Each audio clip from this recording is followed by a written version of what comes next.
চলো তোমাদের আজকে একটা মেলা থেকে ঘুরিয়ে আনি। এটা হচ্ছে নীলগঞ্জের কাছে সাইবোনা মন্দিরের কাছে একটা সাইবোনা মন্দিরেই মেলাটা হয়। বিশাল বড় এলাকা জুড়ে মেলা, আর সব থেকে বড় কথা এটা একটা গ্রাম্য মেলা, মানে গ্রামীণ মেলা।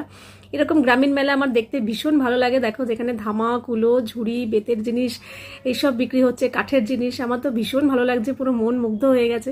যাক, এখান থেকে আমার কেনার তেমন একটা কিছু ছিল না। ঘরের প্রয়োজনীয় জিনিসের মধ্যে রুটি ছাঁকনি একটা কিনলাম, আর তাতান এখানে কানের দেখছে কি কিনবে, তো কানেরগুলো বেশ ভালো লাগছিলো। এক একটা কানের দাম নিল 30 টাকা করে। আর মেলায় যাব, ফুচকা ঘুগনি খাবো না হতে পারে? তবে হ্যাঁ, আজকে ফুচকা খাইনি, ঘুগনি খেয়েছি। তাতান তো খেলো না। তারপরে চলে এসেছি কাপের দোকানে। মেলায় আসবো আর কাপ কিনবো না? কাপ তো কিনেছি। তারপর পাঁপড় ভাজা মানেই তো মেলা, এই দুটোর মধ্যে একটা ওতপ্রোত সম্পর্ক। আর তাতান খেলো দেখো এই যে হাওয়াই মিঠাই। তারপরে আমরা এখানে মেলাতেই ডিনারটা সেরে নিয়েছি। তাতান এগরোল খেয়েছে, আমি মোমো খেয়েছি, আর ইন্দ্রবাবু খেয়েছে চাও। আমাদের ডিনার কমপ্লিট। আর মেলায় এসে জিলিপি নিয়ে বাড়িতে যাবো না হতে পারে? তো এখানে কাপ কিনেছি, একটা কানের কিনেছি, দুজোড়া কানের আর একটা হার।